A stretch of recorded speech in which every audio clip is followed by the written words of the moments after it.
안녕하세요. 두드림마을 모준호 전도사입니다. 한 주간 또 주님 안에서 평안히 또 기쁨으로 잘 보내셨나요?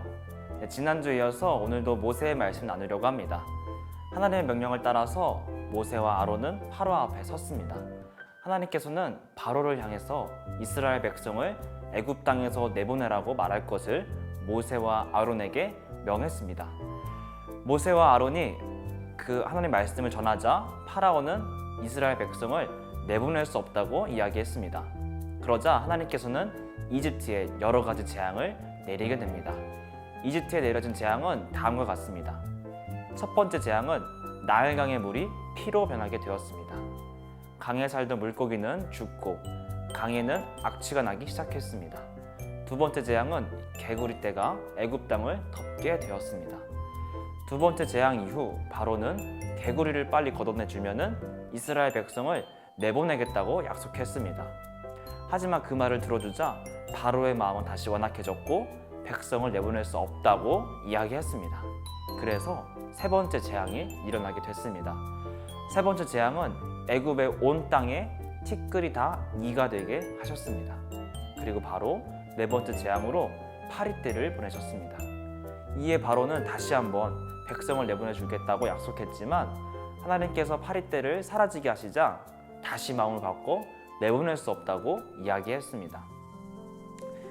이어서 다시 한번 재앙이 발생했는데요. 다섯 번째 재앙은 하나님께서 애굽의 모든 가축을 죽이셨습니다. 그리고 여섯 번째 재앙은 이집트에 있는 모든 사람에게 악성 종기가 생기게 하셨습니다. 여섯 번째 재앙까지 일어났지만 바로는 그 마음을 바꾸지 않았습니다. 그래서 일곱 번째 재앙이 일어나게 되었습니다. 일곱 번째 재앙은 큰 우박이 내리는 것이었습니다. 이어서 여덟 번째 재앙은 메뚜기 떼가 온 땅을 덮어서 모든 곡식을 먹어 없어지게 하는 재앙이었습니다.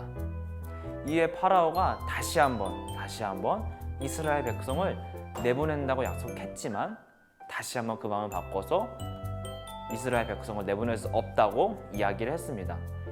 이에 아홉 번째 재앙이 일어나게 되었습니다. 아홉 번째 재앙은 3일 동안 땅에 깜깜한 흑암이 가득하게 되었습니다.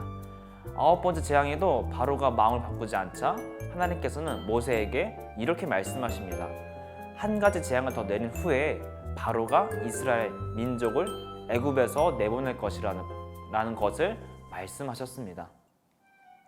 모세는 파라오에게 이집트에 있는 모든 처음 난 것들이 죽을 것이며 이스라엘 자손은 안전할 것이라고 말했습니다. 이후 어떻게 되었나요?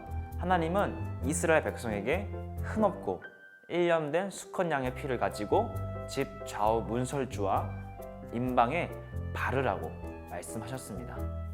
하나님이 그 피를 보시고 넘어가셔서 재앙이 임하지 않게 하려고 하시는 것이었습니다. 밤중에 하나님은 이집트의 모든 처음 난 것들을 치셨습니다. 결국 애굽 땅 곳곳에는 울부짖는 소리가 가득했습니다. 하나님께서는 이날을 기념하여 여호와의 절기를 삼아 영원한 규례로 대대로 지킬 것을 말씀하셨는데요. 이날은 바로 이스라엘의 가장 중요한 절기 중 하나인 유월절입니다. 자, 하나님께서는 이스라엘 백성을 고통 가운데 구하실 계획을 가지고 모세를 부르셨습니다. 10가지 재앙을 통해서 계속해서 하나님만이 최고의 신이며 전능자이심을 보여주셨고 끝내 이스라엘 백성을 애굽 땅에서 구해 주셨습니다. 오늘 말씀을 통해서 가정에서 두 가지 질문을 가지고 자녀들과 함께 나눠주시면 좋겠습니다. 첫째는 하나님이 10가지 재앙을 내리신 이유를 자녀들과 함께 나눠주세요.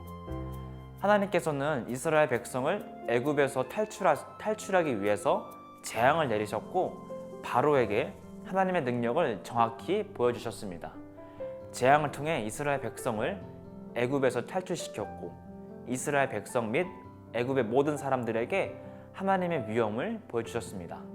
이를 토대로 자녀들은 10가지 재앙에 대해서 어떤 생각을, 어떤 마음을 갖고 있는지 함께 나눠주세요. 둘째, 유월절 어린 양의 피로 하나님께서는 자기 백성을 보호하셨습니다.